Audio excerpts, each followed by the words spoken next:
If you start fast but finish slow, this video is for you. How do you continue to accelerate when you're already running at 100%? If you can't re-accelerate to max speed after coming out of your drive phase, then you don't understand acceleration.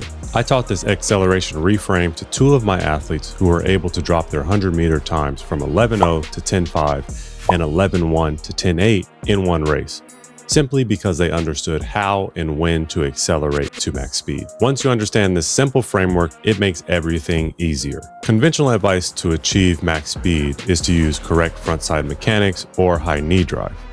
You might do fancy drills like wickets or flying 10s, 20s, and 30s to develop max speed, and yet you are not able to feel any acceleration. All you feel is a very mechanical running form that's lacking power. In this video, we will use a three-step framework to understand how to accelerate to max speed in your next race. First, we are going to define acceleration. Starting with the definition will help you understand that accelerating to max speed is not as complicated as it seems. Second, we will break down how to accelerate to max speed in your next race. Third, we will discuss when to accelerate to max speed. This is arguably the most important piece of all racing. Accelerating to max speed at the right time is the difference between winning and losing. We're going to start by defining what is acceleration.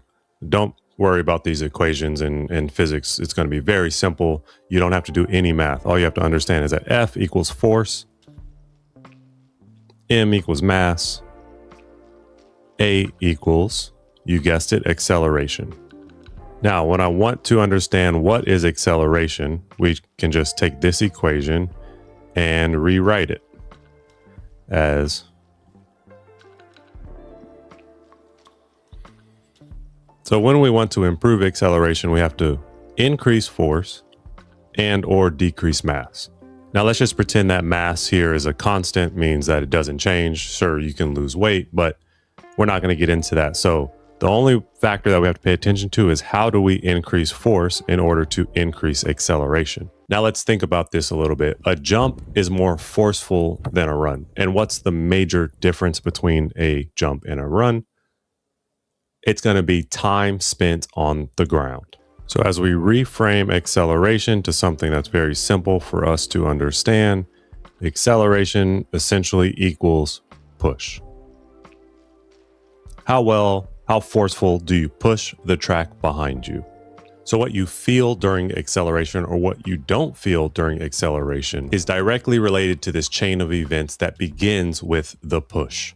So what does this mean tactically? How do we use this to our advantage? Real quick, if you're here but want to be here, I've got good news and I've got bad news. The bad news is no matter your goal, whether it's getting a D1 scholarship or taking your program to the next level, there are no shortcuts to success. The good news is there are secrets to success, and that's exactly what we go over in Speed Lab. When you get there, I have a sprint mastery course free for you. On top of the X's and O's that we cover in our classroom, the real secret to success is the community around you. And at Speed Lab, we're focused on creating a community of people that are dedicated to reaching their biggest goals. We're here to share wins, to go over film, and to discuss how we are achieving our goals and what is setting us back. The number one tip I can give you right now is to join Speed Lab, find an accountability partner, and chase your dreams. What I want you to focus on is spending 0.0001 second longer pushing the track behind you. Notice how I made this a fraction of a second.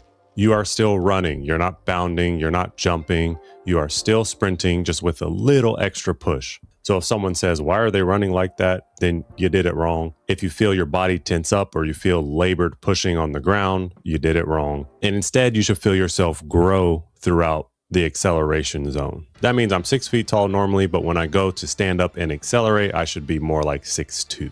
And most important, this is something that you should be able to feel. If you don't feel it, then you're not accelerating. So how do we train the push? There are many ways to train the push, but this by far is the best way. And what this athlete is going to do is be on the grass, sprint to 20, maybe about 85%, and then speed bound. These are called speed bounds. They're a little bit different than our normal bounds that we would be doing. They are less focused on time in the air and more focused on the ground reaction time. This concept that we discussed earlier, which is that you want to spend 0.0001 second longer pushing the track behind you.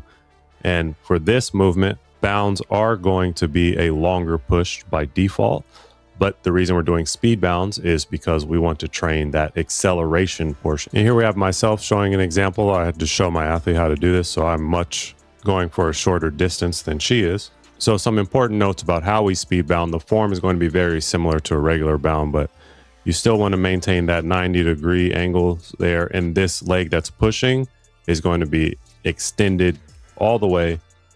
Look at the nice separation of my arms here. That's going to equate to a nice separation of my knees. And we are still going for stride length, especially during the acceleration phase, acceleration to max speed phase. I want to be stiff on impact. Okay, that's stiff. I don't collapse into the ground there, and I'm able to swing and rebound that leg off and continue. Snap, snap. That's what I'm looking for on speed bounds. Let me know if this has happened to you. You have the correct form, but instead of feeling the acceleration, you just feel your wheels spinning. Achieving max speed is the balance of what I call the speed equation. That is stride length times stride frequency, with another factor that's rarely talked about, which is efficiency. But here's what happened. There's kind of this perfect balance, right? This is going to be max speed up here, where when we go to accelerate to max speed, I see my athletes all the time. They'll either prioritize and get stuck being long and go for length, or they'll get that wheel spin, which results in frequency. Okay, so there is a balance of this equation, and it's going to be a little different for all people. Like Usain Bolt's really tall. He actually is going to have a bit more length and a bit less frequency, not a huge amount, but a very small amount compared to someone who might be shorter than he is. But his max speed will ultimately be greater because he's learned how to balance this equation. Also, of course, he's able to remain efficient, relaxed. If you've ever seen him or any of the top sprinters run, they're going to have this efficiency nailed down. When you accelerate to max speed is just as important as how to accelerate to max speed. This is the game within the game, because we can only spend so much time accelerating to max speed. It's very important to know when. So what we're about to go over is a 100-meter strategy, a 200-meter strategy, and a 400-meter strategy for max speed. The way I like to think about it is that if we had a battery and we got to deploy our battery for acceleration. So in the 100, your battery is essentially going to be from the start of the race to around the 70 or 80 meter mark, depending on what kind of shape you're in. You're deploying all of your battery at once. That's 100% of our battery. Okay, now we'll take the 200. This is a very beautiful drawing of a 200.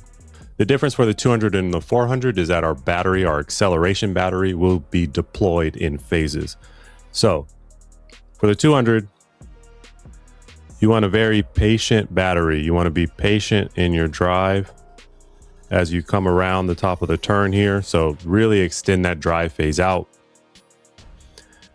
And then as you come off the turn, you stop deploying your battery. You don't stop running. You don't stop running fast. You just stop deploying that acceleration battery.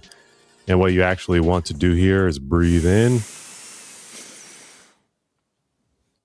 And once you hit the straight, breathe out. And give the rest of your battery. So you reserved a little bit from the beginning, but now you have to breathe. Now that you've breathed out, you get to deploy all the rest of your battery. As you come off the turn, you're going to stand up straight. You're going to push to about we'll say the 150. Then after that, it's about holding on. This is where turnover comes into play. So now we have the 400. The 400 will be a similar strategy, right? We're going to deploy our battery into segments, but we have to be even more efficient at how we deploy that battery. And we have to be a bit more reserved with how we deploy that battery because the race is that much longer, right? So in the beginning, I have this 90% for 90 meters tactic. The back stretch is where you cut your battery. You don't cut it off. You just have a slow leak. So if you had your battery and let's say you had a slow leak of battery power that was leading to acceleration, that's what your backstretch is. And this is also why on the backstretch, you're going to see long strides. Okay. As you come off the turn of the 200, you're working up to 250. This is where the battery is off. and reserve. This is again where you gather yourself with your breath, because when you come off this turn, breathe, breath. When you come off the turn, that's when the battery gets deployed all the way. So now we want battery to empty, max deployment, whatever you have left. Okay. And then truthfully, what would this be, like a 320 mark here? That's where you end up dying out, right? Or you should be close to it at least. And this is where turnover will take over.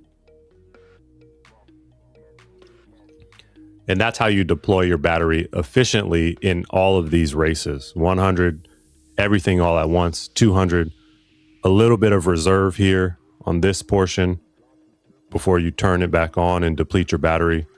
And the 400 is going to be just kind of this slow leak of the battery. You don't actually, I take that back, because what I often see is people want to try to reserve this first part of the race. The first part of the race, you got to go. You have adrenaline, so your battery actually doesn't need to be used that much. The adrenaline will take care a lot of that acceleration for you. But this is where you start to kick in that battery. You want the slow leak. You want just a slow usage of your battery back here. You shut it off. Then you deploy whatever else is left in that acceleration battery before you get here and you begin to turn it over.